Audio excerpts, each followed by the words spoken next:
সরকারে তৃণমূল করে তারা কেউ এত মূর্খ নয় নিজের ইয়ের মতো কালিদাসের মতো নিজে ডাল কেটে মরবার জন্য ব্যবস্থাতে উদ্যোগী হবে। ফের একবার তদন্তের আগেই নিদান শাসকের গলায়। প্রশ্ন ফাঁসের জেরে বাতিল হয়েছে আইটিআই প্রবেশিকা। হয়রান হতে হয়েছে 1,33,000 পরীক্ষার্থীকে। সিআইডি তদন্তের নির্দেশও দেওয়া হয়েছে, কিন্তু তদন্তকারীরা ময়দানে নামার আগেই তদন্তের ফল শুনিয়ে রাখলেন স্বয়ং মন্ত্রী। ঘুরিয়ে প্রশ্ন ফাঁসের দায় চাপানোর চেষ্টা করলেন সিপিএম এর মুখপাত্রের ওপর। আগ বাড়িয়ে ক্লিনচিট দিয়ে রাখলেন নিজের দলকে। কিন্তু শিক্ষা মহলে প্রশ্ন, আগ বাড়িয়ে কারোর ঘাড়ে দোষ চাপাতে কিংবা নিজের দলকে ক্লিনচিট দিতে এত তাড়াহুড়ো কেন কারিগরি শিক্ষামন্ত্রী? আর তিনি যদি সব জেনে গিয়ে থাকেন তাহলে লোক দেখানো সিআইডি তদন্তের প্রয়োজন কি?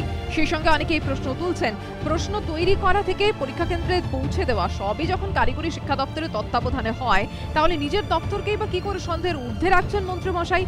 তিনি মন্ত্রী, তাই অন্যায় করতে পারেন না, তার দপ্তর দোষ করতে পারে না, আর তার দল সে তো সিজার্স ওয়াইফের মতো সব সন্দেহের ঊর্ধ্বে। কটাক্ষে সুরে প্রশ্ন বিরোধীদের। মাকে খুনের ঘটনায় দোষী সাব্যস্ত ছেলেকে যাবজ্জীবন কারাদণ্ড দিল আলিপুর জেলা ও দায়রা আদালত। গত বছর বেহালা পর্ণশ্রী থানা এলাকার শকুন্তলা পার্কে খুন হন বেলারানী দে নামে এক প্রৌঢ়া। খুনের অভিযোগে গ্রেফতার করা হয় তারই ছেলে শিবশঙ্কর দেকে। পুলিশ সূত্রে খবর, বেলারানী দের স্বামী কলকাতা পুলিশের কর্মী ছিলেন। তার মৃত্যুর পর পেনশন নিয়ে বেলারানীর সঙ্গে তার ছেলের বিবাদ বাধে। টাকা না পেয়েই মেঝেতে মাথা ঠুকে মাকে খুন করে শিবশঙ্কর।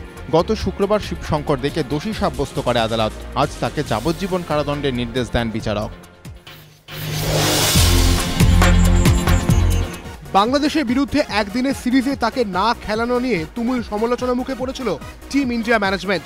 সেই অজিঙ্কা রাহানেই হলেন জিম্বাবুয়ে সফরে ভারতীয় দলের অধিনায়ক। বিশ্রাম দেওয়া হয়েছে ধোনি, কোহলি, অশ্বিন, রোহিত শর্মা সহ 7 জন ক্রিকেটারকে। জিম্বাবুয়ে সফরে 3টি একদিনের ম্যাচ ও 2টি টি-20 ম্যাচের জন্য নয়াদিল্লিতে দল নির্বাচনী বৈঠকে বসেছিলেন নির্বাচকরা।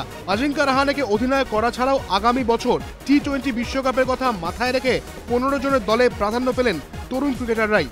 সন্দীপ শর্মার মতো নতুন মুখ ছাড়াও সুযোগ পেয়েছেন সিনিয়র ক্রিকেটার হরভজন সিংহ। ভারতীয় দলে কামব্যাক করলেন বাংলার মনোজ তিওয়ারি।